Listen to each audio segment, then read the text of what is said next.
நேர்களே, கரூருடைய சம்பவத்தில் நாம் நேற்று ஒரு கருத்தை வைத்திருந்தோம். ஒரு தலைவன் பொறுப்பில்லாமல் இந்த சம்பவம் நடந்த போது விஜய் அந்த இடத்தை விட்டு ஓடி வந்துட்டார். இத்தனை நாட்கள் மாதம் கழிந்த பின்பும் அந்த மக்களுக்கு அவர் ஆறுதல் சொல்லவில்லை என்றெல்லாம் நாம் சொல்லியிருந்தோம்.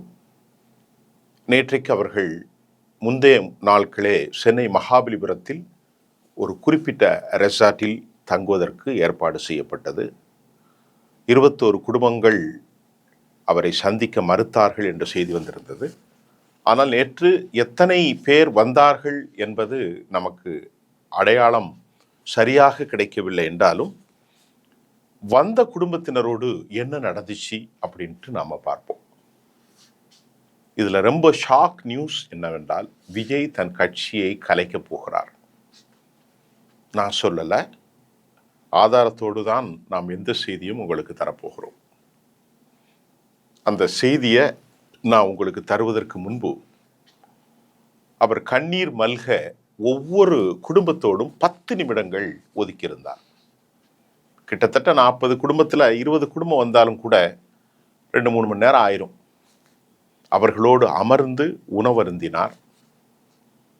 அவர்களோடு அமர்ந்து பிஸ்கட் டீ சாப்பிட்டார். கடுமையான அந்த ரெஸ்டாரண்ட்ல கெடுபிடி இருந்தது. வெளியே உள்ள ஆட்கள் யாரும் உள்ளே போகாத அளவிற்கு கவனமான பாதுகாப்பை அவர்கள் செயல்படுத்தியிருந்த காரணம், இந்த 41 பேர் இறந்தது அது காலத்திற்கும் மறக்க முடியாத ஒரு அனர்த்தம், துயரம். ஆனால் அதில் நம்முடைய செய்தியாளர்கள் சொல்கிற செய்தியை நாம் இப்பொழுது உங்களுக்கு தருகிறோம். என்னவென்றால், அது ஒரு ஆதாரமான செய்தி. எப்படியாவது ஒருவர் வெளியே சொல்லிடுவார், அதுதான் செய்தி. ஒருவர் 41 பேரில் 41 குடும்பம் வேறு வரமாட்டாங்க. ஒரு குடும்பத்துக்கு 2 பேர் 3 பேர் அப்படி இருப்பாங்க, அல்லது 2 பேர் வந்திருக்கலாம், அல்லது அங்கே இருக்கிற யாராவது ஒரு ஆள் விஷயத்தை வெளியே சொல்ல. அப்படி கிடைத்த தகவலின் நம்பகத்தன்மையோடு தான் இது நமக்கு கிடைச்சிருக்கிறது. அவர் அடிக்கடி கண்ணீர் விட்டு அழுத ஒரு சம்பவம் கூட நேற்று மகாபலிபுரத்தில் அந்த ரெசார்ட்டில் நடந்திருப்பதையும் இன்றைய ஆதாரமான செய்தி ஏடுகள் வெளியிட்டிருக்கிறது. அப்போ அவர் பேசுகின்ற போது, இந்த துயரத்தை மறப்பதற்கு என்னிடத்துல வார்த்தை இல்லை. நான் எப்போதும் உங்களோடு தான் இருப்பேன். நான் கடைசி வரைக்கும் விஜய் என்கின்ற நான், எனது பாதிப்பை விட உங்கள் பாதிப்பு மிக அதிகம். உங்களுடைய குடும்பத்திற்கும் உங்களுடைய குழந்தைகளின் நலனுக்காகவும் நான் எப்போதும் உங்களோடு இருப்பேன் என்ற உறுதியை அந்த பாதிக்கப்பட்ட குடும்ப உறுப்பினர்களிடத்தில் அவர் மனம் விட்டு பேசினார்.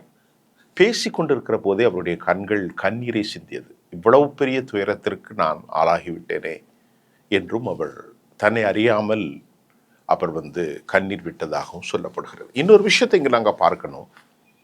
பழம் தின்று கொட்டை போட்ட அரசியல்வாதிகளுக்கு இது வேறு விவகாரம். நடிகர் விஜய் அப்படி ஒருவராக இல்லை.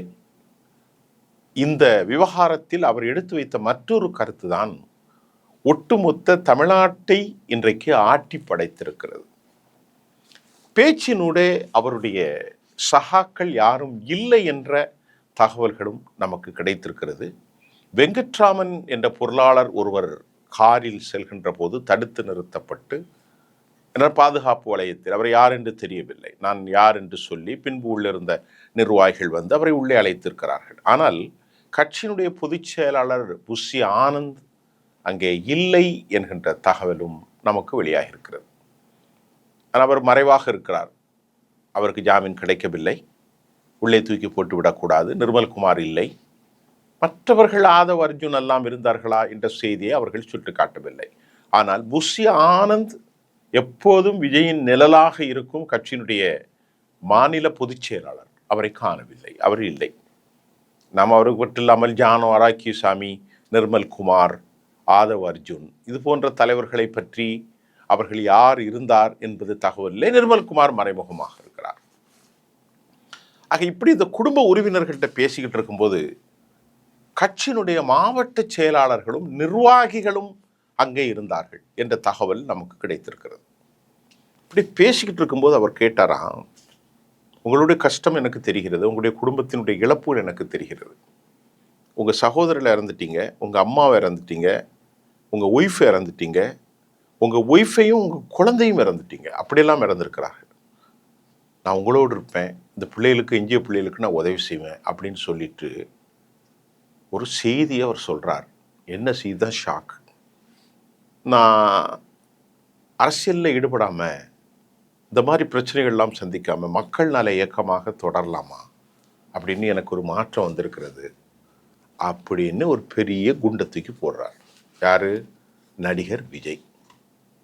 மக்கள் களப்பணி இயக்கமாக, நலப்பணி இயக்கமாக, களத்தில் உங்களுக்கு பாதிக்கப்பட்ட இயக்கமாக, ஏற்கனவே விஜயனுடைய அமைப்பு இருந்துச்சு இல்லையா, அப்படி ஒரு இயக்கமாக நான் மாறப்போகிறேன், நீங்கள் என்ன நினைக்கிறீங்க அப்படின்னு யார்கிட்ட கேட்குறாரு? அங்கு வந்த சொந்தங்களிடத்திலே கேட்கிறார். 41 குடும்பத்தில் 20 குடும்பமோ 25 குடும்பமோ 21 குடும்பமோ வந்திருக்கல்லவா, 20ஓ 21, அந்த உறுப்பினர்களிடத்திலே கேட்கிறார். என்னால் தான் உங்கள் குடும்ப உறுப்பினர்களை இழந்தீர்கள், நான் இப்படி ஒரு கற்பனையும் செய்யவில்லை, ஆனால் இது நான் தேர்தல் அரசியலுக்காகத்தானே இந்த கூட்டம் கூடியிருக்கிறோம், என்னை பார்ப்பதற்காகத்தானே நீங்கள் வந்தீர்கள், அதால தானே இந்த மாதிரியாக ஒரு துன்பம், துயரம், காலத்துக்கும் மாற்ற முடியாத துயரத்தில் ஆழ்ந்துட்டோம், என் வாழ்நாளில் எனக்கு குற்ற உணர்வு சாகடிக்கிறது என்பதை சொல்லாமல் அவர் சொல்கிறார். என் வாழ்நாளில் நான் செத்து செத்து பிழைப்பேன். சில மனிதனுடைய மனசாட்சி அப்படி தான் இருக்கும், சின்ன விஷயத்தை கூட தாங்க மாட்டாங்க. வெளியே பெரிய ஹீரோவாக பேசுவான், அதெல்லாம் வேறு விஷயம் சார்.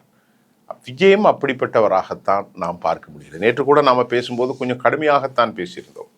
ஆனால் அவர் அன்ஃபிட் ஃபார் பொலிட்டிக்ஸ் என்று சொல்லலாமா? இதை அவர் ஏற்றுக்கொள்ள மறுக்கவில்லை. தமிழ்நாட்டில் திராவிட இயக்க தலைவர்கள் எல்லாம் இதை வைத்தே அவர்கள் அரசியல் செய்ய பார்த்திருக்கிறோம். ஆனால் அந்த எல்லைக்கு அவர் செல்ல மறுக்கிறார். காரணம், ஒவ்வொரு மனிதனுடைய படைப்புகள் ஒரு வித்தியாசமாக இருக்கும். இரக்கம், அன்பு, கருணை, சமாதானம். அப்ப இவரை பொறுத்தவரை அதை ஏற்றுக்கொள்ள இவருடைய மனம் இவருக்கு துயில் கொள்ள மறுக்கிறது, தூங்க மறுக்கிறது. அதை மறைப்பதற்கு அவருடைய உள்ளமோ ஏற்றுக்கொள்ள மறுக்கிறது. அதனால தான் அவர் சொல்றாரு, நான் இனி மறுபடியும் மக்கள் நல இயக்கமாக, எனது விஜய் மக்கள் நல இயக்கமாக மாற்றலாம் என்று நினைக்கிறேன். அரசியலில் ஒவ்வொரு ஊரா போறதும் எனக்கு சாத்தியமில்லை என்பதை சொன்ன உடனே அவருடைய கட்சி, அந்த மக்கள் என்ன சொன்னார்கள் என்ற தகவல் நமக்கு வரல, கட்சியினுடைய மாவட்ட செயலாளர்கள், நிர்வாகிகள், இல்லை இல்லை நீங்கள் தொடர வேண்டும், நீங்கள் தொடருங்கள் என்று சொன்னதாகவும் சொல்லப்படுகிறது. இந்த சம்பவத்தில் நாம் என்ன பார்க்கிறோம் என்றால், சில மிக முக்கியமான விஷயத்தை ஒரு செய்தியாளனா நான் உங்களுக்கு தர்றேன். நான் சொல்வது கற்பனையோ அல்ல, ஆனால் ஒரு ஒரு விவகாரத்தின் நிலவரத்தை நாம் அவதானிக்கின்ற போது இதுதான் இருக்கும் என முடிவுக்கு நாம் வரும். அதில் நடிகர் விஜய் ஒரு மாஸ் தலைவர். அவருக்கான வாக்குகள் எத்தனை சதவீதம் என்பது இதுவரைக்கும் தெரியவில்லை. 8 20 23 அதெல்லாம் நமக்கு தெரியாது. சரி, இருந்தாலும் ஒரு மக்கள், ஒரு பாப்புலர் லீடர், மக்களை திரளச் செய்யக்கூடிய ஒரு வலிமையார்ந்த சினிமாட்டிக் பர்சனாலிட்டி, ஒரு கரிஸ்மா அவருக்கு உண்டு நடிகர் என்ற முறையில். அதை வாக்காக மாற்றுவதற்கு அவர் பயணத்தை ஆரம்பித்தார். அந்த பயணத்தில் அவர் எதிர்பார்க்காத இந்த துன்பவியல், ஒரு அனர்த்தம், காலத்துக்கும் மாறாத ஒரு சம்பவம் நடந்து போய்விட்டது. இப்போ அவருடைய மனசுன்னு ஒன்று இருக்கும்ல, என்னதான் ஒரு ஹீரோவாக இருந்தாலும், வெளிப்படையா பலவர் புலியாக இருந்தாலும் வீட்டில் எலியாக இருப்பான்.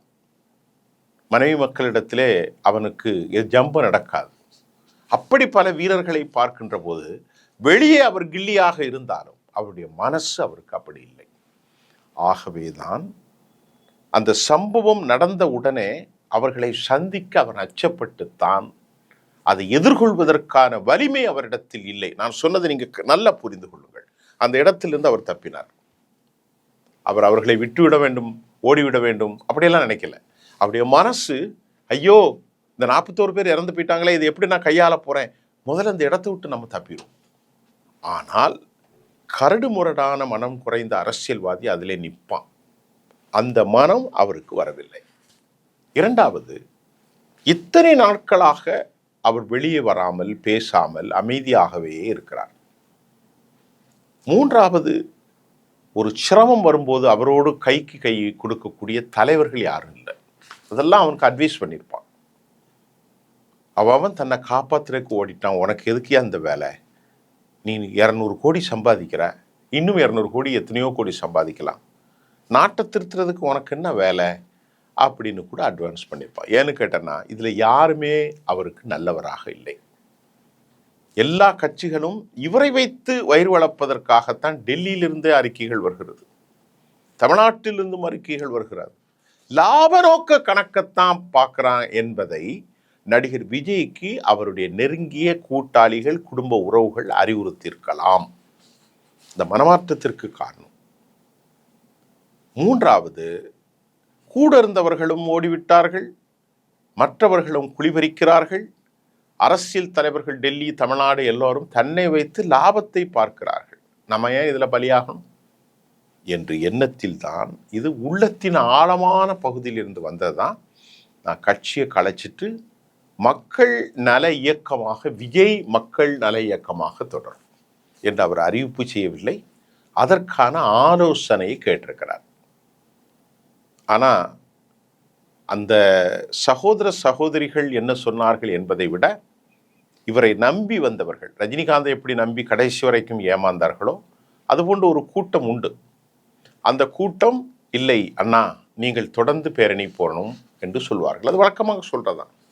ஆனால் எனக்கு என்ன புரியுதுன்னா, இவருடைய அரசியல் எப்போ நிற்க போகுது அப்படின்னா, ஒரு கால் எதிர்பார்த்த வெற்றி கிடைக்கவில்லை என்றால், ஒரு 8% 2006 நடிகர் விஜயகாந்த் 6 விழுக்காடாகவும், 2008 9 விழுக்காடாகவும், 8 விழுக்காடு அப்படி, அப்புறம் அப்படியே அவர் கொஞ்சம் கொஞ்சமாக வந்து முதலில் 6%, 8%, அப்புறம் 10.29% பெற முடிஞ்சது.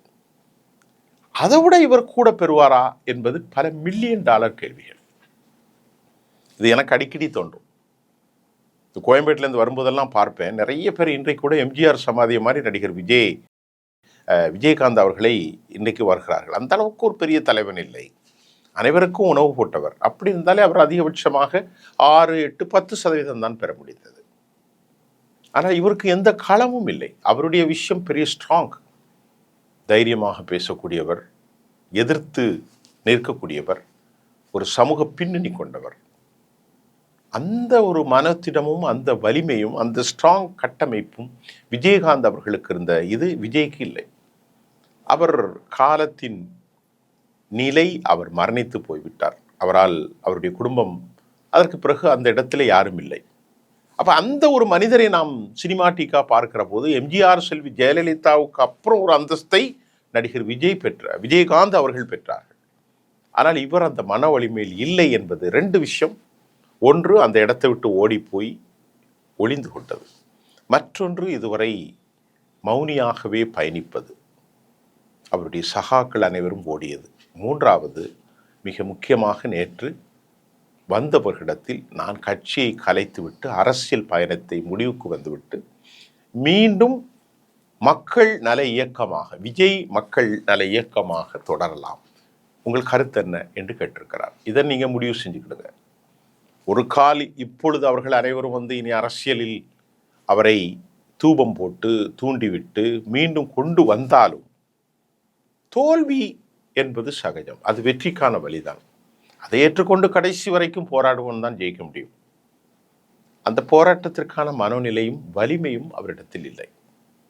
அதற்கு காரணம், அவரை சுற்றியிருப்பவர்களும், அவரை நல்லவர்களாக அவருக்கு ஆதரவாக அறிக்கை விடுவர்களும், அவரை வச்சு என்ன லாபம் அப்படின்னு பார்க்குறான் என்பதை அவருக்கு நல விரும்பிகள் எடுத்துரைத்திருப்பதின் என்ன ஓட்டம் மட்டும்தான் இந்த முடிவுக்கு காரணமாக அமைந்திருக்குது என்பதுதான் நாம் இன்னைக்கு காலை கிடைத்த செய்தியாக இருக்கிறது.